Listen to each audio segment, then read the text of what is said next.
as she ran by, but she promptly left me in the dust. I couldn't believe it. I'd just been smoked by a runner twice my age. Side note, can we please set aside the idea that my outrage was totally ridiculous? I'm aware of how silly I was being.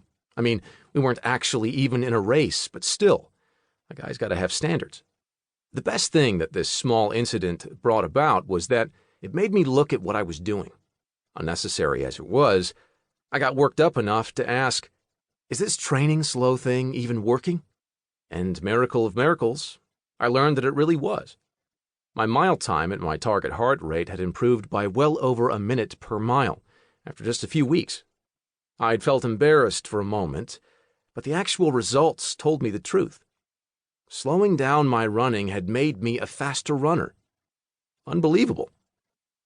Then light bulbs started going off in my brain, and I began to see all the connections to how the principle, slow down in order to get faster, was actually a full-fledged law of life. It became very clear that this was in fact a bedrock practice that had consistently paid massive dividends in my business, with my family, in my income, and literally in every area of my life. In that moment, I even had some flashbacks. I remembered when my great mentor, Dan Moore, in my first sales career, taught me the rocket/snail philosophy, in which you move like a rocket in between conversations with prospects, but slow down to a snail's pace when you're actually in those conversations. I remembered another mentor, Janet Atwood, who taught me intention, attention, no tension, which involves a combination of working intently while simultaneously relaxing your way to success. The whole concept of a flow state, the optimal performance mindset that many call being in the zone, became much clearer to me.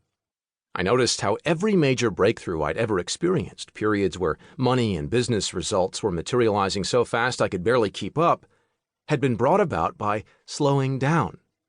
It was totally counterintuitive. It didn't make logical sense, and it seemed backward, but the evidence was irrefutable.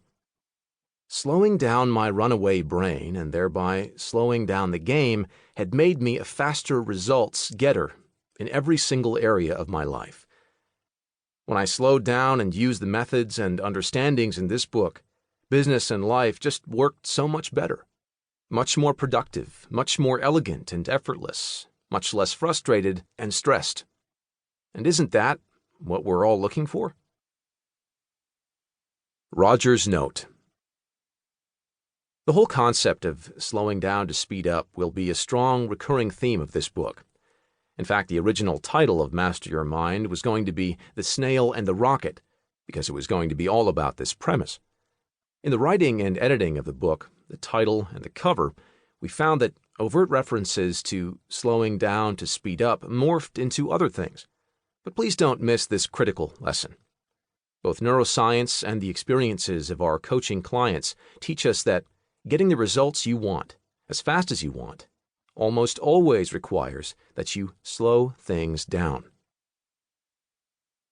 Robb's story. Hey!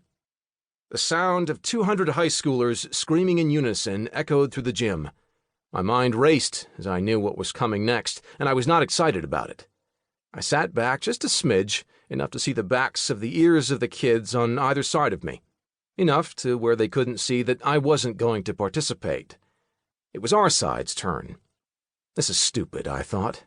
Why are we screaming at each other using nonsense words? How is this going to help me? Why did the school bring this guy in to make us look like idiots in front of each other? My rambling thoughts were interrupted by a loud boom-ba! Classmates all around me screamed at the top of their lungs as if trying to knock the other kids out of the bleachers. Hey! Came the other side's response. Everyone laughed. I even laughed. And then it hit me. I'm missing out. So I waited, and slowed down, and listened. The speakers started making sense. If you spend less time worrying about looking like an idiot and more time actually enjoying the moment, life is going to get a lot easier.